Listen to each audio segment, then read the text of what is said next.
MTV news Kannada ವಾಹಿನಿಗೆ ಸ್ವಾಗತ. APL ಮತ್ತು ಬಿಪಿಎಲ್ ಕಾರ್ಡ್ ಹೊಂದಿದವರಿಗೆ ಯಾರೂ ತೆರಿಗೆ ಕಟ್ಟೋದಿಲ್ಲ, ಅಂತವರಿಗೆ ಗೃಹಲಕ್ಷ್ಮಿ ಹಣ ಬರುತ್ತೆ ಎಂದು ಮಹಿಳಾ ಮತ್ತು ಮಕ್ಕಳ ಕಲ್ಯಾಣ ಇಲಾಖೆ ಸಚಿವೆ ಲಕ್ಷ್ಮೀ ಹೆಬ್ಬಾಳ್ಕರ್ ಹೇಳಿದ್ದಾರೆ. ಬುಧವಾರ ಬೆಳಗಾವಿಯಲ್ಲಿ ಸುದ್ದಿಗಾರರೊಂದಿಗೆ ಮಾತನಾಡಿದರು. 80,000 ಬಿಪಿಎಲ್ ಕಾರ್ಡ್ಗಳನ್ನು ರದ್ದತಿ ಮಾಡುವ ಬದಲು ಎಪಿಎಲ್ಗೆ ವರ್ಗಾವಣೆ ಮಾಡಿದ್ದಾರೆ. ವರ್ಗಾವಣೆ ಮಾಡಿರುವುದರಿಂದ ಯಾವುದೇ ಗೊಂದಲವಿಲ್ಲ.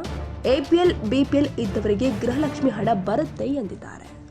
ಗೃಹಲಕ್ಷ್ಮಿ ಯೋಜನೆ ಸ್ಪಷ್ಟವಾಗಿ ನಾನು 1,000 ಕಾರ್ಡಿ ನಿಮ್ಮ ಮುಖಾಂತರನೇ ನಾನು ಸ್ಪಷ್ಟಪಡಿಸಿದ್ದೀನಿ. ಯಾರು BPL ಮತ್ತು APL ಹೊಂದಿರ್ತಾರೋ ಮತ್ತು ಯಾರು ಇನ್ಕಮ್ ಟ್ಯಾಕ್ಸ್ ಮತ್ತು GST ಕಟ್ಟೋದಿಲ್ವೋ ಅಂತವರಿಗೆ ನಾವು ಗೃಹಲಕ್ಷ್ಮಿಯನ್ನ ಕೊಡ್ತೀವಿ ಅಂತ. ಇವತ್ತು BPL ಕಾರ್ಡು ರದ್ದತಿಗಿನ್ನೂ BPL ನಲ್ಲಿರುವಂತ 80,000 BPL ಕಾರ್ಡ್ ಅನ್ನ APL ಗೆ ಟ್ರಾನ್ಸ್ಫರ್ ಮಾಡಿದ್ದಾರೆ.